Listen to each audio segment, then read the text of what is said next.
Sebelumnya saya mengucapkan terima kasih buat para hadirin atau Bapak Ibu mahasiswa semuanya telah hadir. Ini juga saya memberi salam hormat kepada jajaran dekanat, Ibu Dekan Ibu Prof. Dr. Hatriwayu Nitiyas, STMM, Bapak Wadik 1 Bapak Denes Isywardana, SCMM PhD, Ibu Wadik 2 Ibu Prof. Dr. Farida Titi Kristianti, SCMSI, serta Bapak Ibu Ketua Prodi S1 MBTI, S1 Akuntansi, S1 Leisure Management, S2 Magister Akuntansi, serta S2 Magister Manajemen dan S2 PJJ Magister Manajemen.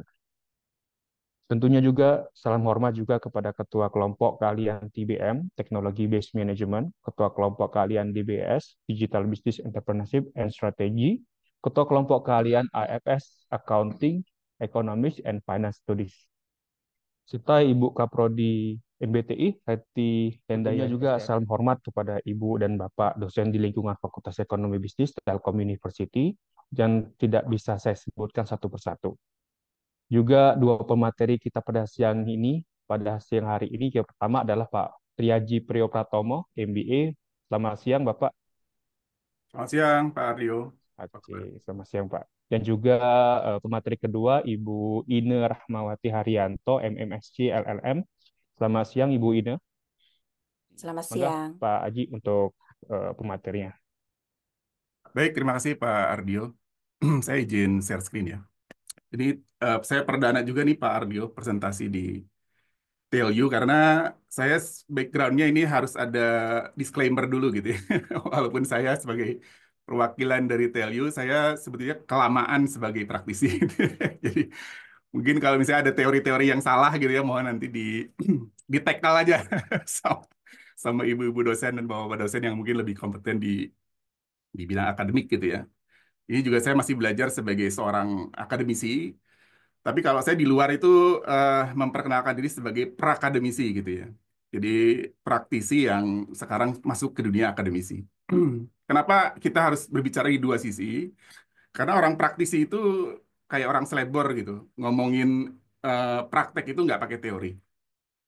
Dan mungkin sebaliknya juga kita sebagai akademisi kita perlu banyak tahu cara berpikir teman-teman praktisi yang mungkin praktek dulu nih, baru kemudian kita belajar belakangan setelah salah jatuh-jatuh gitu ya. Nah, mungkin itulah yang kemudian membawa saya ke dunia manajemen, karena my top achievement itu sebagai eh, board of management di salah satu anak perusahaan BUMN, sebagai presiden direktur di LBP Agro Nusantara, anak perusahaan PTPN yang bergerak di bidang perkebunan. Nah, di situ saya banyak sekali belajar mengenai values. Karena waktu itu sedang hot-hotnya di BUMN itu yang namanya values transformation, katanya begitu ya. Uh, Semua orang bingung gitu. Karena ya kenapa gitu, ini values ini apa gitu. Tapi secara sederhana, kita bisa bilang values itu adalah sesuatu yang kita percaya gitu ya. Sesuatu yang kita impikan itu terjadi. Adalah trend towards team networks and flat structure. Jadi kecepatan itu membutuhkan organisasi yang flat. This is happening everywhere. Saya sudah melihat dan saya sudah melakukan. Bahkan saya potong organisasi saya sehingga sangat flat gitu ya. Dan itulah kemudian terjadi komunikasi yang tidak punya layer apa namanya, tetap menghormati gitu ya sebagai peran saya misalnya sebagai direktur gitu ya. Tapi mereka tetap terbuka gitu. Mereka mulai terbuka gitu dengan struktur yang kemudian saya buat flat itu. Karena mereka justru rindu gitu dengan sosok pemimpin yang nggak punya jarak dengan mereka. Nah, kalau birokratis itu pasti ya, hampir pasti itu lambat. Karena base-nya hierarki itu adalah compliance. Dulu itu struktur paling paling atas itu ada di root, kemudian ada 20 layer sampai bawah gitu ya. Saya bisa bilang saya adalah pelakunya gitu. Ketika di BUMN saya create pada saat itu values akhlak itu saya yang create gitu. Walaupun saya nggak mau take credit for that gitu. Karena ada tim dari Kementerian BUMN yang take credit for that. Is fine gitu. Terserah bebas gitu. Tapi dari situ saya juga create bagaimana cara mengukurnya. How to measure organizational values, how to measure personal values. Ada gap nggak? Kalau ada gap, ya berarti belum align. Dan gimana cara nutup gapnya gitu. Ya itulah pertanyaannya. Jadi banyak sekali inisiatif-inisiatif values itu tujuannya adalah untuk Dan aligning this. pemateri kedua, Ibu Ine ya. Ibu Ine, sudah hadir Bu Ine? Di? Baik. Bu Ine, apa kabar Bu Ine? Alhamdulillah baik. Alhamdulillah kabar baik Ibu ini. Baik Ibu, ini sebelum semohon izin terkait dengan sebelum melanjutkan ataupun memberikan materi pada sesi kali ini, saya mohon izin kepada Ibu ini untuk membacakan CV atau kurikulum vitae dari Ibu Ine. Baik untuk Ibu Ine ya. Bu Ine nama penuh ada nama panjang Bu Ine Rahma Haryanto ya. Dan beliau saat ini sangat menarik sekali ya. Beliau ini saat ini saya lagi di Belanda. Wow, jauh sekali ya dari Indonesia seperti itu. Apa di sana jam berapa, Bu? Mohon maaf, apakah mengganggu waktu istirahatnya di sana? Di sini pagi dan sedang memasuki musim gugur tapi sudah sangat dingin. Wah, Makanya saya double-double nih bajunya.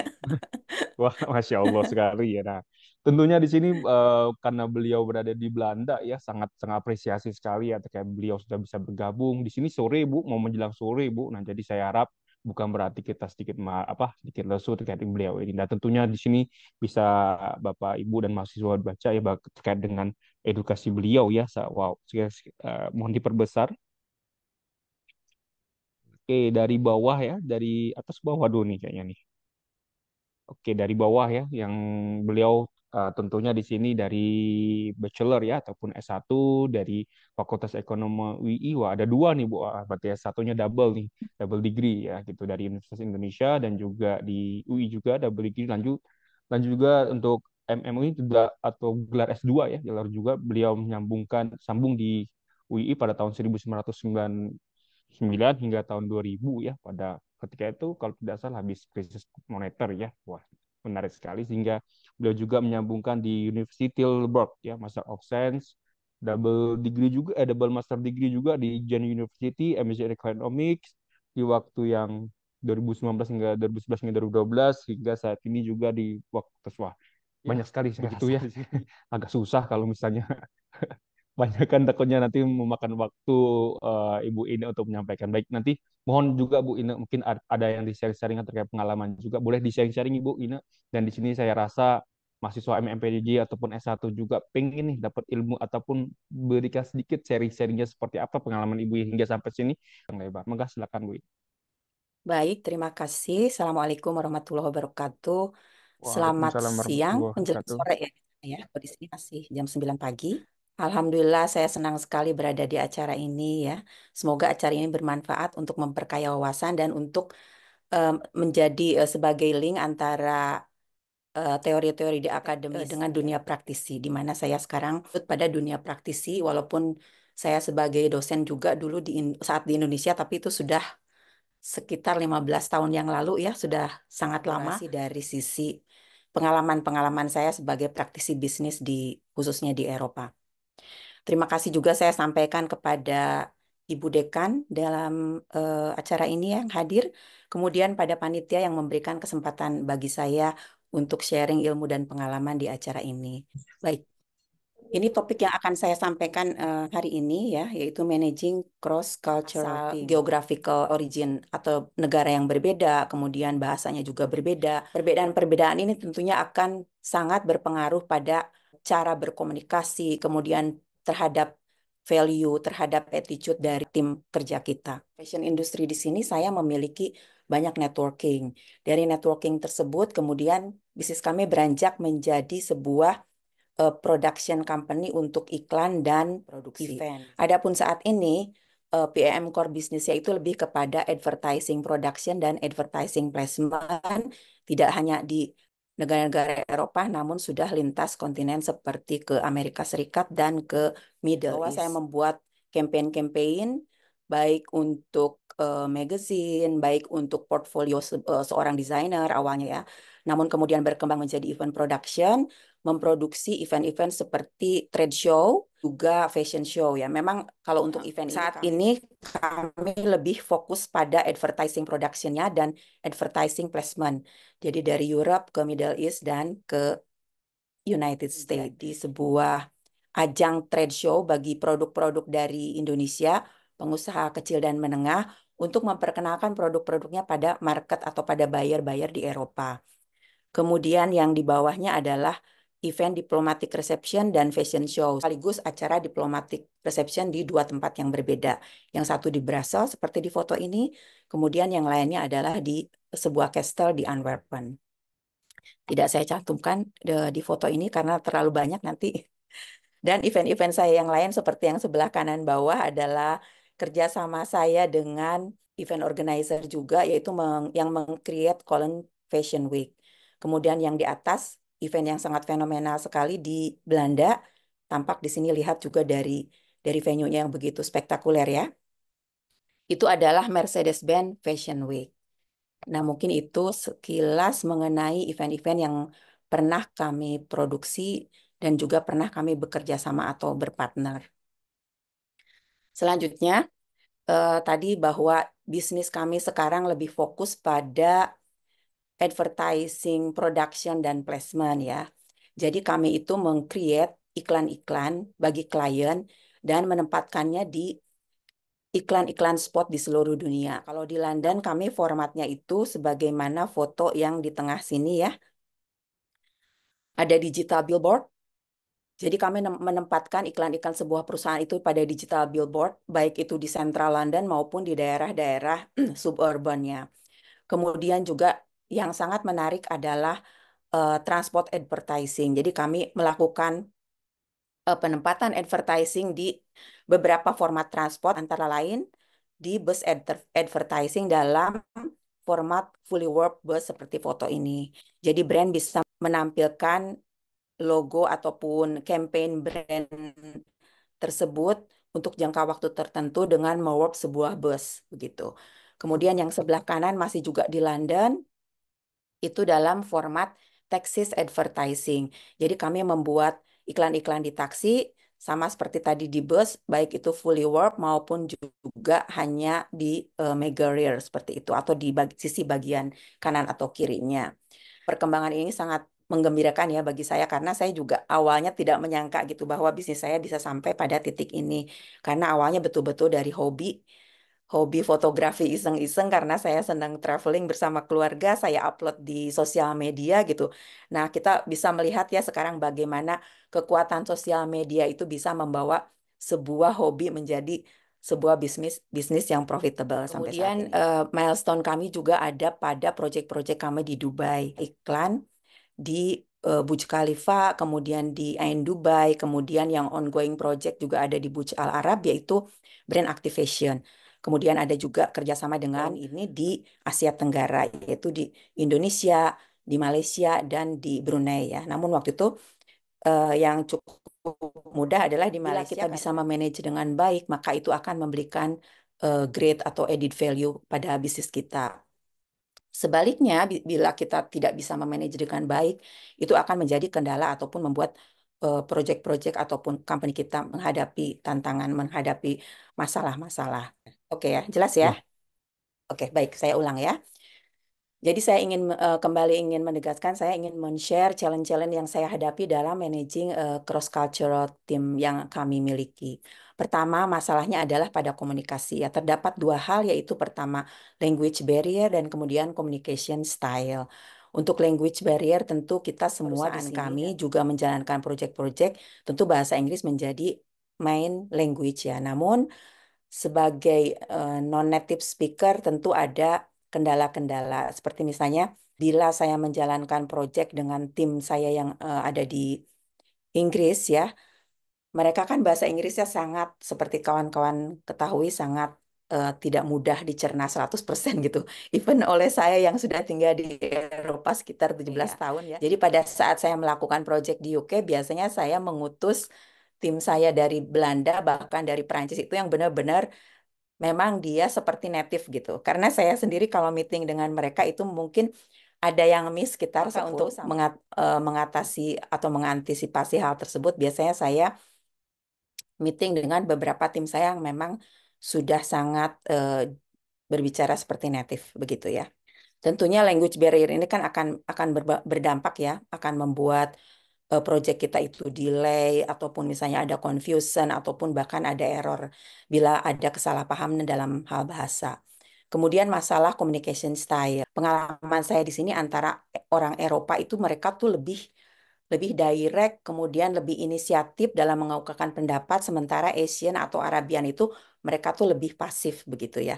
Jadi harus kita trigger. Dan orang Kalau Eropa tuh beda, walaupun secara struktural mereka bukan manajer atau bahkan bukan director gitu, itu mereka biasanya sangat-sangat kritis gitu. Kalau misalnya ada sesuatu yang tidak berkenan, mereka akan langsung speak up. Dan itu direct, kalau nggak suka langsung bilang nggak suka, nggak ada basa-basi gitu.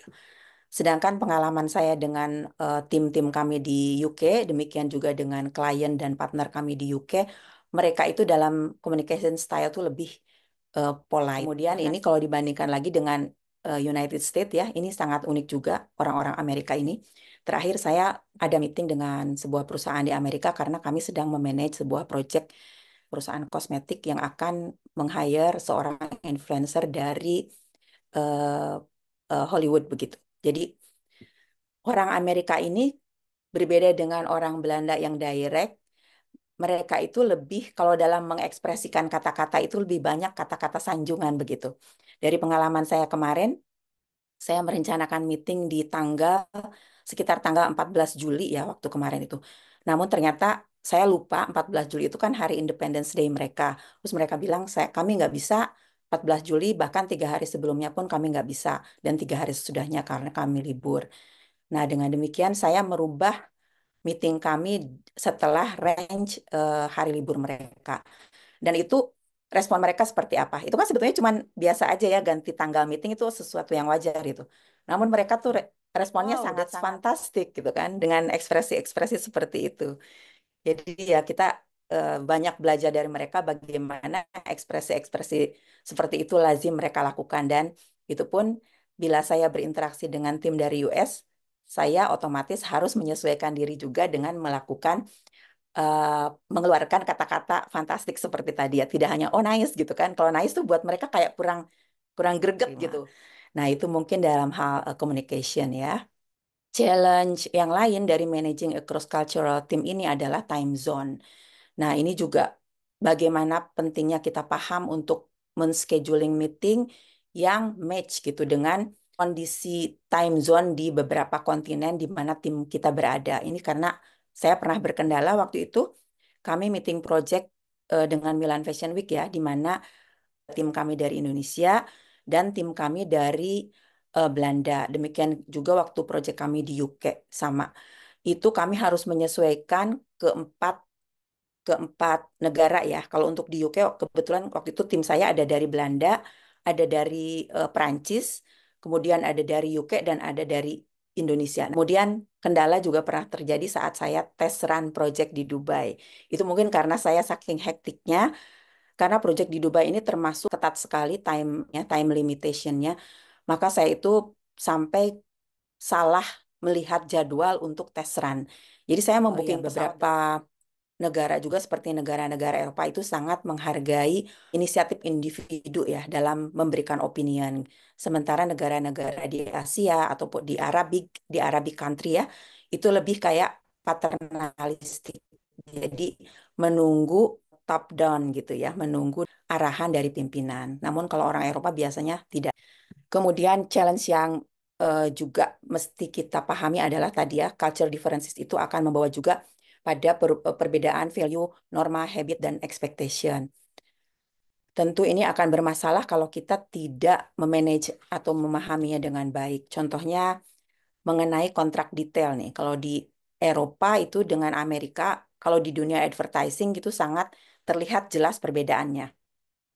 Kalau di Eropa seperti di UK dan di Belanda itu biasanya kalau sebuah project kontraknya tuh sangat-sangat detail. Dan itu semua harus tertulis baik di paper ya maupun online. Jadi kita harus sign di paper maupun juga online. Namun kalau di Amerika itu sebagaimana pengalaman kami memasang iklan di Times Square sama sekali nggak pakai kontrak. Jadi kita hanya komunikasi online. Kemudian saya untuk mengecek kredibilitas company ini saya datang ke sana kemudian meeting, tapi kemudian proses kerja kami tetap dilanjutkan secara online tanpa tanda tangan. Jadi waktu itu saya agak-agak khawatir ya, cuman karena saya sudah mengunjungi kantornya, oh ternyata memang kredibel, ini vendor saya ini kredibel, maka oke. Tapi untuk mengantisipasi kemungkinan false profile seperti itu ya, maka saya melakukan tes dulu, skalanya lebih starter dulu gitu ya. Setelah itu sukses, baru saya berani mengajukan ke klien range iklan yang lebih besar gitu budgetnya. Kemudian habit on contract review ya, ini salah satu culture differences juga rupanya ya. Ini terjadi dengan, ya mungkin saya tidak bisa mengeneralisir semua perusahaan di Asia ya, namun ini berdasarkan pengalaman kami beberapa perusahaan di Asia waktu itu kurang detail gitu membaca kontrak-kontrak review dalam sebuah perjanjian kerjasama. Ini berbeda dengan kalau saya bekerja sama dengan vendor ataupun dengan supplier dari Eropa gitu. Mereka tuh sangat-sangat detail. Jadi ada banyak benefit yang akan kita rasakan bila kita memiliki tim dengan latar belakang, budaya, dan negara yang berbeda. Pertama yaitu multiple perspektif tentu ya. Sumbangsi-sumbangsi pemikiran yang berbeda ya. Jadi itu merupakan sebuah sumbangan kreativitas bagi successful project-project ataupun company kita. Pengalaman kami mengenai aturan-aturan lokal ya. Jadi waktu itu saya sebetulnya tim kami itu ada dari Belanda dan dari Indonesia. Namun karena kami khawatir ya, karena kami baru pertama kali memasuki project Dubai, jadi kami tidak tahu bagaimana kondisi di sana. Jadi kami meng-hire juga tim di Dubai. Nah, ternyata ada beberapa hal krusial yang kami memang tidak tahu. Kemudian contoh multiple perspektif lain dari London ya. Tim di London kami lebih paham mengenai perizinan transport gitu. Jadi walaupun saya di sini memiliki tim untuk proyek di London itu dari Prancis juga dari Belanda, bisa saja misalnya mereka melakukan riset bagaimana sih perizinan-perizinan yang harus kita lakukan gitu di London. Tapi itu tidak akan time efisien dan sekomprehensif kalau kita meng-hire langsung tim dari London gitu. Jadi tim dari London ini memang benar-benar paham benefit dari kita mempunyai cross cultural team tadi ya dari berbagai negara ataupun berdomisili di tempat proyek yang akan kita lakukan, tentunya dari cost benefit ya. Contohnya seperti cost relocation dan transportation project event di Italia. Awalnya saya berencana membawa tim lighting director dan musik director itu dari Belanda karena kami sudah sangat terbiasa bekerja sama dan sudah gampang, saya tidak perlu mengarahkan dari from the scratch gitu. Jadi mereka sudah sangat paham. Jadi saya pikir daripada saya susah-susah nyari lagi orang di Italia, mending saya bawa aja lah tim-tim saya dari Belanda.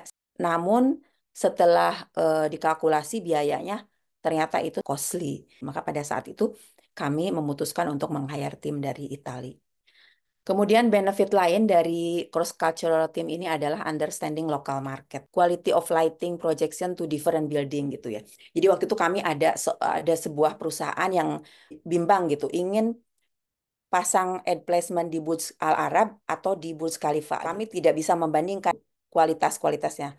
Namun tim kami di sana lebih paham bahwa kalau lighting projection di Burj Al Arab itu tidak semegah dan tidak seterang di Burj Khalifa. Karena di Burj Al Arab itu surrounding dari buildingnya itu bukan building-building megah yang lain, tapi lebih ke laut. Efeknya itu akan gelap gitu pada penampilan display iklan. Lokal lebih paham juga kondisi lokal begitu.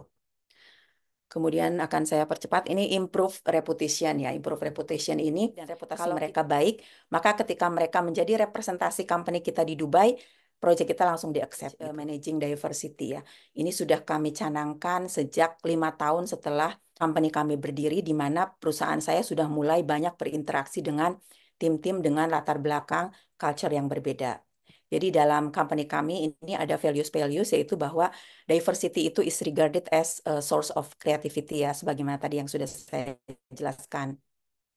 Kemudian ada diversity awareness, kita sangat mengedepankan respect dan toleransi di antara anggota tim kita, di antara pegawai kita, baik itu tim inti maupun tim-tim yang per project basis. Kemudian ada secure through selection and recruitment. Nah ini menarik karena begini, di Eropa itu ada semacam stereotype ya di antara profesional-profesional di sini bahwa kalau kita meng-hire profesional dari Rusia itu akan sangat challenging karena orang Rusia ini suka tidak komitmen dengan kontrak dan suka nggak disiplin gitu dalam masalah waktu. Memang saya sendiri pernah mengalami beberapa kendala ini di beberapa proyek ya. Namun tentu karena prinsip perusahaan kami itu secure equal opportunity, dalam rekrutmen saya tidak melihat berdasarkan pengalaman atau stereotip yang saya dengar dari kolega-kolega kami gitu. Jadi tetap saja dalam proses rekrutmen saya memperlakukan kandidat-kandidat dari Rusia maupun dari Belanda itu sama gitu. Asal mereka pada akhirnya memang lebih qualified ya kita rekrut. Itu terbukti dengan kesuksesan kami merekrut seorang PR eksekutif ya waktu itu. Kebetulan dia tuh orang Rusia. Padahal awalnya memang saya juga agak termakan dengan stereotip itu. Aduh, takut kejadian lagi waktu di Spain kita pernah meng-hire seorang profesional dari Rusia. Ternyata mereka melanggar kontrak. Kemudian juga waktu di London kami meng-hire seorang model dari Rusia. Ternyata dia melanggar kontrak juga. Alhamdulillah, tapi dengan mengedepankan tadi avoid unconscious bias dan discrimination, kami akhirnya mendapatkan seorang profesional walaupun dia berkebangsaan Rusia tapi memang sangat-sangat baik sampai sampai saat ini. Oke, saya lanjut. Terima kasih banyak Bu Ina, sangat menarik sekali sih. Wah, kami yang ada di Indonesia ini mungkin masih nol ya, ataupun pengalaman kami terkait di dunia Eropa atau dunia biru ya. Baik. Jadi dari pengalaman Ibu ini tadi memberikan apa ya, secerah ya. Seperti kan cerah ya untuk kami ya Bu ke Eropa ataupun mungkin jadi pengalaman juga ke Bu Ina. Mungkin sebelum masuk ke sesi pertanyaan jawab ya, ada juga sih Bu, sebenarnya ada dari pribadi saya sendiri yang mau ditanyakan kepada Ibu Ine ya, berkaitan juga sebenarnya ada beberapa teman saya juga sekarang ini yang udah mau masuk ke Eropa gitu. Berkaitan pertanyaan yang mungkin awalan sih, Bu, apalagi Bu Ine sebagai as leader ya, memimpin untuk kegiatan atau bisnisnya di sana gitu kan. Nah, kebanyakan ya nih Bu, pengalaman dari teman-teman saya, apalagi kita sebagai negara Asia ya gitu. Nah, mungkin ada yang sedikit sentimen terkait dengan orang Indonesia ini, apakah dapat dipercayai, apalagi orang-orang Asia di sana tuh taruh diskriminatif seperti itu. Nah, mungkin apakah dari pengalaman Ibu 17 tahun nih tinggal di sana, mungkin apakah pernah mengalami ataupun temannya ataupun koleganya, mungkin kalau misal seperti itu, apakah apa yang harus diatasi ataupun seperti apa yang datangan seperti itu? Memang Ya, itu Bu. dinamis ya, Hmm. tergantung dari siapa yang berkuasa dalam pemerintahan. Kalau waktu zaman saya Hmm. justru itu lebih mudah. Tapi sekarang karena Hmm. pergantian politik, kepemimpinan politik yang berbeda ya, jadi sekarang itu kepemimpinannya lebih pada orang yang sangat concern dengan adanya imigran gitu. Jadi sekarang Belanda mulai dipersulit Oh. nih, Mas, izin-izin untuk orang asing. Jadi kalau dulu syaratnya tuh hanya tinggal seperti saya tinggal 5 tahun di sana udah bisa tukar dengan permanen resident tanpa ada syarat Hmm. apa-apa. Tapi sekarang Hmm. setelah 5 tahun itu kita harus lulus tes bahasa dulu. Apa NTT ya istilahnya gitu. Karena saya tidak melalui Ah, fase itu jadi saya kurang betul, paham. Jadi harus lulus bahasa dulu. Jadi kalau kita udah lulus betul. bahasa baru kita bisa meng-apply permanent resident gitu. Itu lebih sulit daripada zaman saya waktu pertama kali itu ke Belanda kan sebetulnya ikut suami saya yang assignment ya.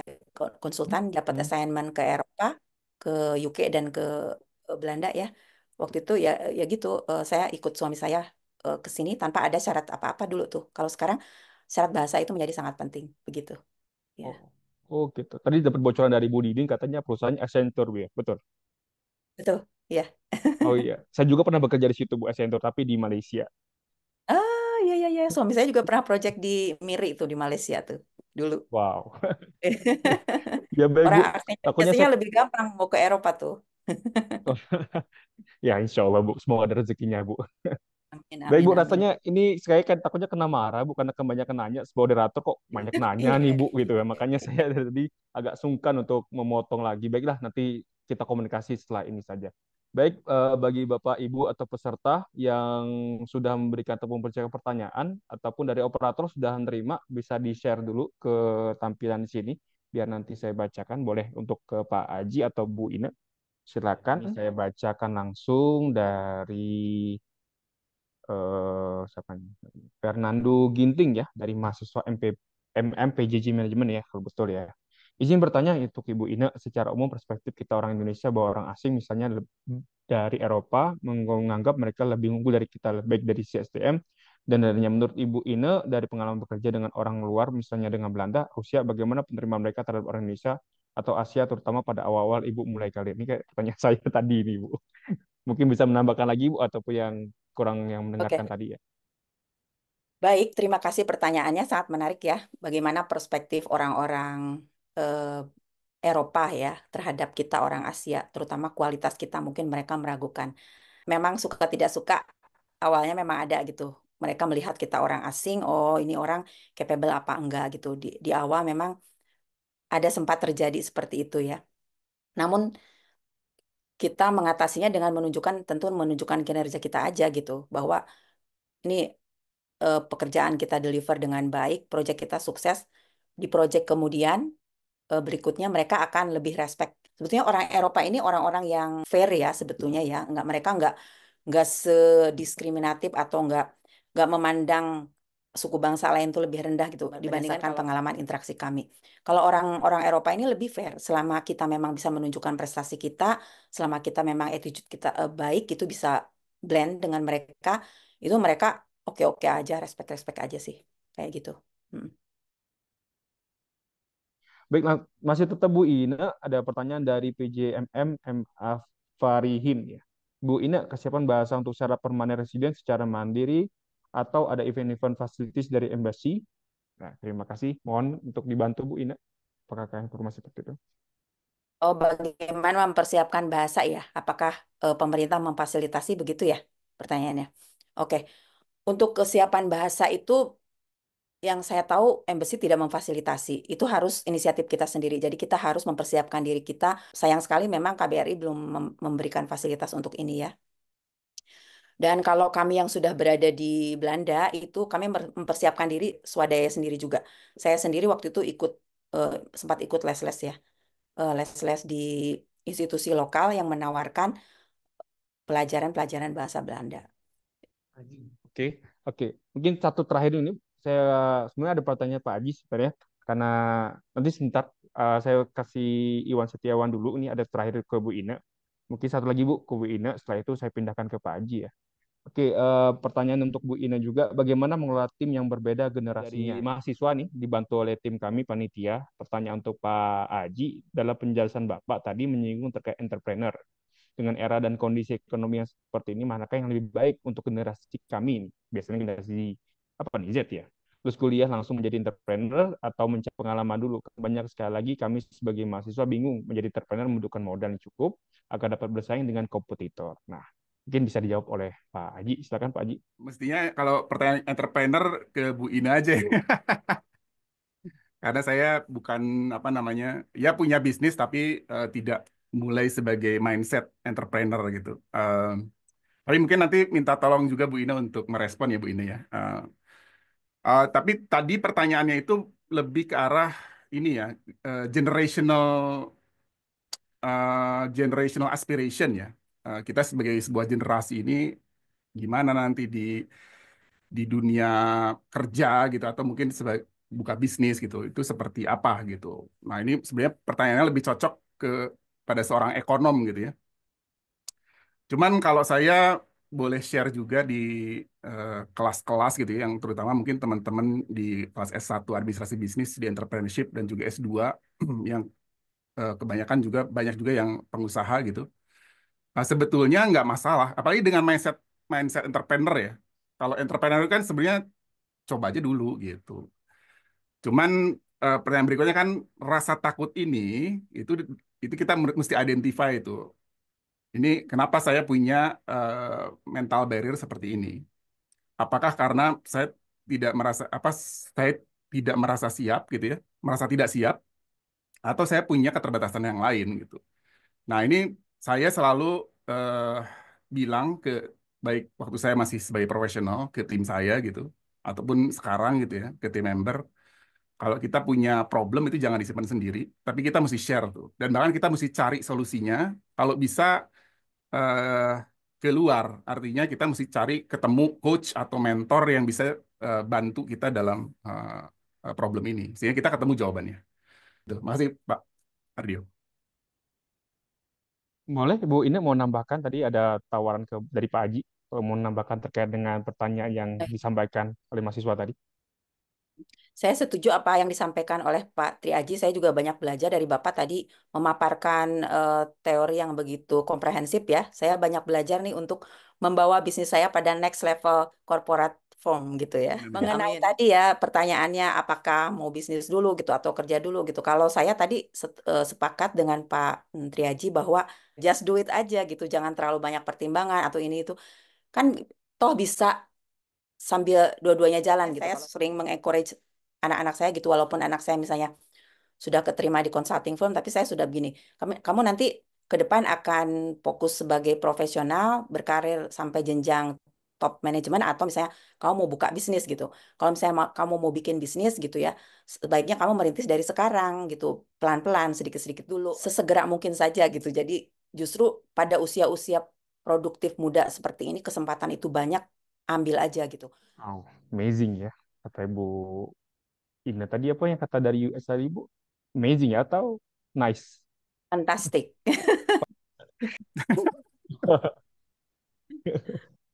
Ya, mungkin banyak sekali ya terkait dengan culture budaya ya, terkait dengan dua narasumber ini, apa nomor Bapak dengan Ibu ini ya, dan terkait dengan banyak ilmu yang mesti sharing, saya rasa dosen di kelas juga rasanya mahasiswa banyak yang hadir di sini tidak dijelaskan ya, apalagi eh, dua pembicara yang sangat hebat berkaitan dengan kondisi lingkungan ataupun kondisi pasar berada di Eropa dan Indonesia juga berdasarkan pengalaman praktisinya juga. Nah,